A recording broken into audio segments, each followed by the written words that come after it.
नमस्कार, स्वागत है आपका वीकी न्यूज़ में। रोहिंग्या मुस्लिमों की तादाद देश में बढ़ती जा रही है और ये एक चिंता का विषय है। चिंता इसलिए क्योंकि बहुत से लोग अवैध तरीके से देश में आ रहे हैं और ये आने वाले समय में मुसीबत का सबब बन सकता है। फिर चाहे बात देश की इकोनॉमी की हो, रोजगार की हो, विकास की हो या फिर संस्कृति की हो। अभी हाल ही में खबर आई थी जब उत्तर प्रदेश के नोएडा और उन्नाव से 2 रोहिंग्या पकड़े गए थे। जम्मू कश्मीर से भी 2 रोहिंग्या को गिरफ्तार किया गया था।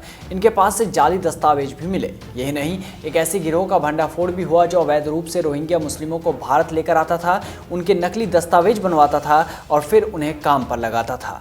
और अब खबर आई है जम्मू कश्मीर से। कश्मीर की वादियों में क्या चल रहा है ये जान लीजिए। दरअसल जम्मू कश्मीर में 155 ऐसे रोहिंग्या मिले हैं जो म्यांमार में अपनी सजा से बचकर यहाँ पर आ गए। ये बात हैरान करने वाली है। 155 रोहिंग्या मिले हैं जम्मू कश्मीर से, तो सोचिए कि पूरे देश में कितनी संख्या होगी। कौन कौन है वो लोग जो अवैध रूप से इन्हें ला रहे हैं, और सवाल उनसे भी पूछा जाना चाहिए जो CAA NRC के विरोध में झंडे बुलंद कर रहे थे। खैर, खबर यह है कि सभी को होल्डिंग सेंटर भेज दिया गया है। जम्मू कश्मीर पुलिस ने शनिवार यानी 6 मार्च को ये कार्रवाई की। पुलिस ने फॉरेनर्स एक्ट के अनुच्छेद 3(2)E के तहत ये कार्रवाई की है। इसके साथ ही पासपोर्ट एक्ट के अनुच्छेद 3 के तहत प्रवासियों के पास पोस्ट ट्रैवल दस्तावेज होने चाहिए जो उनके पास नहीं थे। इस मामले को लेकर जम्मू जोन के इंस्पेक्टर जनरल ऑफ पुलिस ने कहा कि 5 मार्च 2021 को गृह मंत्रालय के नोटिफिकेशन का पालन करते हुए रोहिंग्या मुस्लिमों को होल्डिंग सेंटर में भेजा गया है। इस मामले में कानूनी कार्रवाई नियम कायदों के तहत की गई है। उन्होंने ये भी बताया कि ऐसे अन्य अवैध घुसपैठियों की पहचान करने की कोशिशें भी जारी है। रोहिंग्या मुस्लिमों के बायोमेट्री और अन्य डिटेल्स जुटाए जा रहे हैं, यानी कि उनकी स्क्रीनिंग शुरू हो चुकी है। जल्द ही पता चल जाएगा कि कितने रोहिंग्या देश में अभी तक छिपे बैठे हैं। जम्मू जोन के इंस्पेक्टर जनरल ऑफ पुलिस ने जानकारी दी कि उन्हें होल्डिंग सेंटर में भेजे जाने के बाद उनकी राष्ट्रीयता की पहचान की जाएगी। अब पहचान हो जाएगी कि ये किस देश के नागरिक हैं। इसके बाद उन्हें वहाँ प्रत्यार्पित कर दिया जाएगा। MA स्टेडियम में रोहिंग्या मुस्लिमों के वेरिफिकेशन का कार्य चल रहा है। पुलिस अपने हिसाब से काम कर रही है। उन्होंने सभी के UNHCR कार्ड्स के डिटेल्स भी लिए और साथ ही कोरोना वायरस टेस्टिंग भी कराई। बता दें कि MA स्टेडियम में कुल 200 रोहिंग्या मुस्लिमों को वेरिफिकेशन के लिए बुलाया गया था। हालांकि इस प्रक्रिया में मीडिया को अनुमति नहीं दी गई है। उन रोहिंग्या मुस्लिमों के अंगूठे की छाप भी ले लिए गए।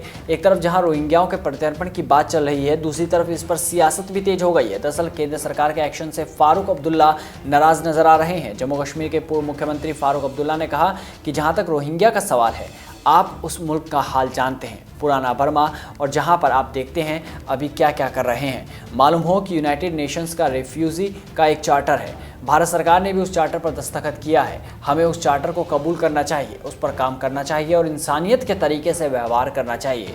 जबकि खबर यह है कि रोहिंग्या के खिलाफ ये कार्रवाई तब की गई जब उनमें से कुछ के पास से फर्जी दस्तावेज, जिनमें आधार कार्ड और पासपोर्ट भी शामिल है, ये सभी फर्जी दस्तावेज बरामद हुए।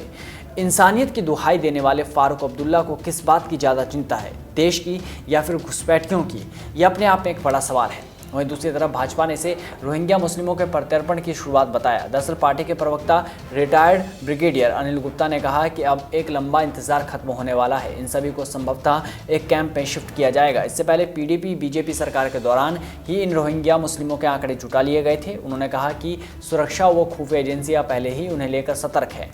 वहीं जम्मू कश्मीर के पूर्व उप मुख्यमंत्री कविंद्र गुप्ता ने कहा कि जम्मू कश्मीर या भारत कोई धर्मशाला नहीं है। कोई भी आकर यहाँ जब मर्जी रहे और इन लोगों को संदिग्ध पाया गया है बहुत सी ऐसी घटनाओं में, इसलिए कार्रवाई करना जरूरी है। संयुक्त राष्ट्र की एक रिपोर्ट के मुताबिक भारत में करीब 14,000 रोहिंग्या मुसलमान ही शरणार्थी के रूप में रह रहे हैं। भारत सरकार इन्हें संयुक्त राष्ट्र के जरिए शरणार्थी कहे जाने पर आपत्ति जताती है। इस रिपोर्ट में बस इतना ही। देश और दुनिया की तमाम बड़ी खबरों से जुड़े रहने के लिए बने रहिए वीकी न्यूज़ के साथ। नमस्कार।